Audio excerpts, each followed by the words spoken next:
Ini ada kaitannya, kesenjangan, kemiskinan. Nah, saya sudah muak dan capek ya, saya baca kebohongan-kebohongan. Katanya kemiskinan sudah terendah, angka kemiskinan terendah dalam sejarah Republik Indonesia. What a lie! It's a lie. Ini saya di ini ya, it's life. It's a lie. Itu kebohongan dan kita harus lawan kebohongan ini. Ya. Acuan yang dipakai oleh pemerintah adalah sangat semu, Rp400.000 per bulan. Di atas itu, orang yang dapat penghasilan Rp500.000 per bulan, itu bukan orang miskin. Konyol. Ya, berarti orang yang dapat Rp1 juta per bulan, bukan orang miskin. Nah, pemerintah ini lupa menjelaskan ke adik-adik bahwa di luar golongan ini ada golongan satu lagi. Itu namanya hampir miskin. Itu di BPS, di Bappenas, hampir miskin. So, mungkin ada tukang ojek yang dapat 1 juta atau 2 juta rupiah, dia bukan orang miskin. Tapi, he's hampir miskin. Karena orang kan tidak bisa hidup dengan makanan saja kan. Kan harus ada pakaian, harus papan, shelter, terus ada pendidikan, ya enggak? So sekarang buktinya, ya adik-adik, UMR, ya tahu ya, upah minimum regional. Di Jakarta kalau nggak salah 3,4 juta rupiah. 3,3. That is the right acuan. 3,3 juta, bukan 400.000 dong. Ya, upah minimum. Kenapa ada upah minimum regional? Supaya pekerja kita ini ada suatu upah minimal untuk hidup layak, hidup bermartabat, dignified, ya enggak? Kalau 400.000, 500.000 kan orang tinggal di bawah jembatan kan, nggak ada toilet, nggak ada ini, nggak ada air bersih.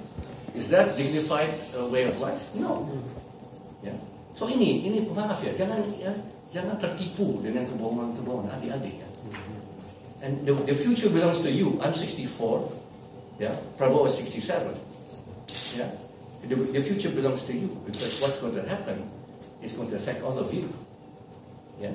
Indonesia bisa jadi 8 negara kalau bubar. Saya kita sudah hitung-hitung, bisa 8 negara. Kenapa Aceh ada yang sebagian orang Aceh mau pisah? Kenapa ada dari Papua? Sekarang orang Timor sudah bilang Timor Raya. Saya kembali ini setahun lalu saya ke Minahasa, orang sudah bilang Minahasa Raya.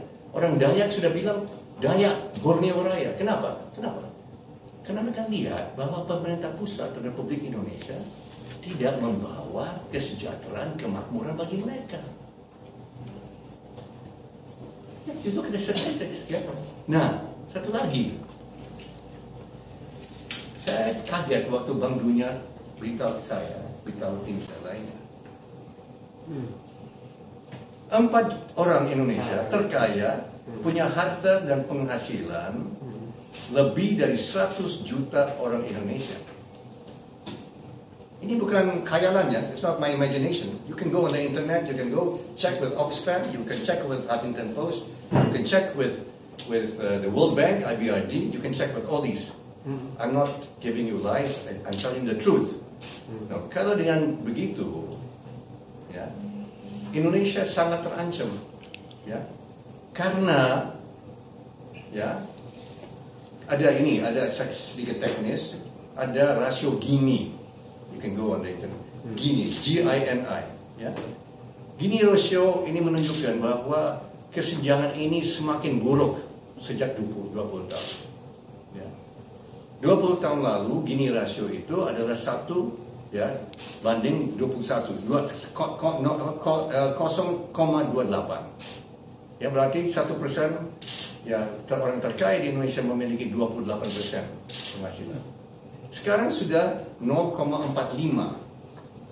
So what does it mean? It means sejak 20 tahun keadaan memburuk Sekarang 1% orang terkaya di Indonesia memiliki 45% kekayaan Indonesia. Yes. Terus yang saya terkejut, Prabowo saya dan kawan terkejut, pemilikan tanah itu berbeda, tapi lebih buruk lagi. 1% orang terkaya di Indonesia memiliki 82% tanah di Indonesia. Wow. 1%. 1% orang kaya, the top 1%, the rich, And the rich. own 82% of the land di Indonesia. Saya terkejut juga, saya lihat dan this is not khayalan, this is not imajinasi. 1% orang terkaya memiliki, I don't think any of you are in the top 1%. I am in the 1%. Saya aku. Yeah. Tapi saya kira bagi saya, bagi keluarga saya, bagi ini tidak sehat dan akan hancur. Ini ada satu resep untuk revolusi sosial di masa depan.